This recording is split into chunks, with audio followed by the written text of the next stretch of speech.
राज्यसभा के सदस्यों का राज्य ही करे चयन, कुछ विशेष लोगों का किया जाता है मनोनयन। प्रत्येक 5 साल में होता लोकसभा का चुनाव, प्रत्येक 5 साल में होता लोकसभा का चुनाव, यही लोकतंत्र का जादू जब लोग करें बदलाव। यानी कि बाबा साहब ने जो संविधान के माध्यम से मताधिकार दिया है, मतदान नहीं है, मत का अधिकार है, जिससे आप बदलाव करते हैं। राष्ट्रपति समय समय पर करेंगे संसद में बैठक, दोनों सदनों में अभिभाषण का होगा उनका हक। आपने देखा होगा कि जब दोनों सदनों की बैठक होती है, उसका शुभारंभ होता है, तो उस समय राष्ट्रपति के द्वारा संबोधन किया जाता है। जब कोई बिल पास होगा सहमति देंगे राष्ट्रपति, यदि संविधान सम्मत है तो जल्द ही देंगे स्वीकृति। मंत्रालय सरकारी खर्चे का पूरा बजट बनाता है, वित्त मंत्री फिर इसको संसद में पास कराता है। आपने देखा होगा जो बजट आता है, संसद में होगी प्रयोग हिंदी या अंग्रेजी भाषा। अभी हमारी बेटी ने यहाँ पर बताया था कि भारत का संविधान हिंदी और अंग्रेजी में है। संसद में होगी प्रयोग हिंदी या अंग्रेजी भाषा, यदि कोई दोनों ना जाने बोले अपनी मातृभाषा।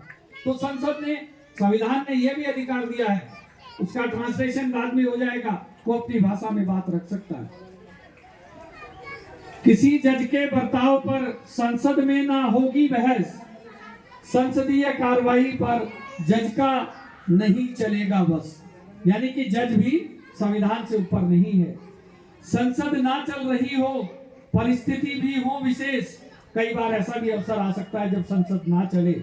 संसद ना चल रही हो, परिस्थिति भी हो विशेष, राष्ट्रपति कानून बनाए जारी करके अध्यादेश। तो इस देश को विभिन्न परिस्थितियों में कैसे कैसे चलाया जाता है, ये संपूर्ण जानकारी भारत का संविधान में निहित है। बाबा साहब ने और जो सदस्य संविधान सभा में उनके साथ रहे सभी की सहमति से, जिसमें 300 सदस्य सम्मिलित थे, वो सब समाज से थे और सभी ने मिलकर सर्वसम्मति से भारत का संविधान निर्मित किया। इसमें जो भी बातें हैं, जैसा मैंने अभी कहा कि हर किसी को जो यहाँ पर बैठा है, भारत के हर नागरिक को उसका अधिकार, उसके कर्तव्य, उसके लिए सारी सुरक्षा, रहना सहना खाना, ये सब चीजों की व्यवस्था संविधान में निहित है। हर सरकार की जिम्मेदारी है कि वह अपने राज्य की, अपने देश की जनता, नागरिक के लिए सारी व्यवस्थाएं करे, जब से वो जन्म लेता है और जब तक उसका मृत्यु के बाद अंतिम संस्कार नहीं हो जाता है। सारी जिम्मेदारी सरकार की होती है।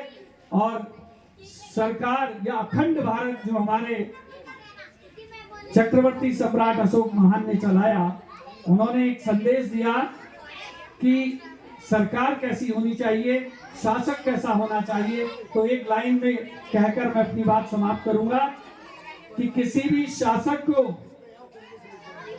किसी भी सरकार को अपने राज्य के नागरिक का उस तरह से देखभाल करना चाहिए जिस तरह से वो अपने इकलौते पुत्र की देखभाल करता है, उसका कल्याण करता है, उसकी प्रोग्रेस के लिए, उसकी प्रगति के लिए कार्य करता है। इसी संदेश के साथ कि आप सभी भी भारत के संविधान का सम्मान, सुरक्षा और संवर्धन के लिए तैयार रहेंगे, जो हमारा एक राष्ट्रव्यापी अभियान है और जिसके कारण आपने देखा कि विभिन्न राजनीतिक पार्टियों ने भी भारत का संविधान हाथ में लेकर इस भारत में इस संविधान की महत्ता को समझा है।